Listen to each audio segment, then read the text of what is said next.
जावा के अंदर for loop क्या होते हैं, एक एग्जांपल से समझते हैं।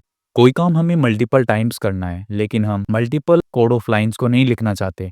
जैसे हमें 1 से लेके 100 तक गिनती लिखनी है या हमें 2 की टेबल लिखनी है, तो हम उसे मैन्युअली नहीं लिखेंगे, हम फॉर लूप का यूज़ करेंगे। जैसे फॉर लूप के अंदर 3 पैरामीटर्स होते हैं, इनिशियलाइजेशन, कंडीशन एंड तीसरा हमारा अपडेट। सो इनिशियलाइजेशन के अंदर हम इंटीजर, कैरेक्टर कुछ भी लेते हैं, जैसे i इक्वल टू 1 एंड अपना जो दूसरा पैरामीटर होता है कंडीशन, उसके अंदर हम कंडीशन पुट करते हैं अपना फॉर लूप कब तक चलना चाहिए।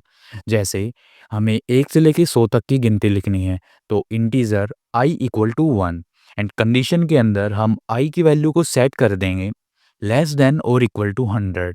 इट मीन्स जब तक i की वैल्यू 1 से लेके 100 तक नहीं चली जाती, हमारा लूप चलता रहे। एंड थर्ड कंडीशन जो पैरामीटर होता है वो होता है अपडेट, i प्लस प्लस। जैसे 1 के बाद 2 आना चाहिए, 2 के बाद 3, वो अपडेट होता रहे जब तक कि 100 ना आ जाए, 1 टू 100। ओके, तो तीनों पैरामीटर्स हमने लिख दिए। अब फॉर लूप के अंदर हम लिखेंगे system dot out dot print dot I, मतलब काउंटिंग हमारी 1 से लेके 100 तक प्रिंट हो जाए स्क्रीन के ऊपर यूज़र को। सो अगर हम रिजल्ट के अंदर देखते हैं, जावा सी मेन डॉट जावा, ये अपनी फाइल मैंने लिखी है आउटपुट लेने के लिए, एंड जावा मेन।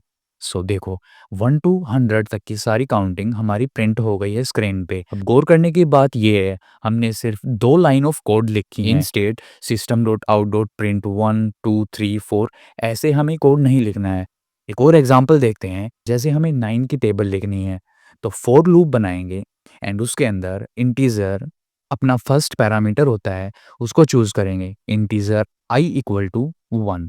अपना दूसरा पैरामीटर जो है कंडीशन, उसके अंदर पुट करेंगे i इज लेस देन और इक्वल टू 10। इट मीन्स 9 की टेबल 9 से स्टार्ट होगी एंड 9 10 जा 90 पे खत्म होगी। And third condition update i plus plus. And अब फॉर लूप के अंदर हम लिख देंगे system dot out dot print integer जो हमने i लिया था इक्वल टू 1, उसको हम मल्टीप्लाई कर देंगे 9 से, क्योंकि हम 9 की टेबल लिख रहे हैं। तो अब अपने फॉर लूप को रन करते हैं। सो ये देखिए हमारी 9 की टेबल 1 सेकंड के अंदर प्रिंट हो गई है। सो यही यूज़ होता है फॉर लूप का। किसी काम को हमें बार-बार एग्ज़ीक्यूट करना है, बट हम same lines of code multiple times नहीं लिखना चाहते हैं।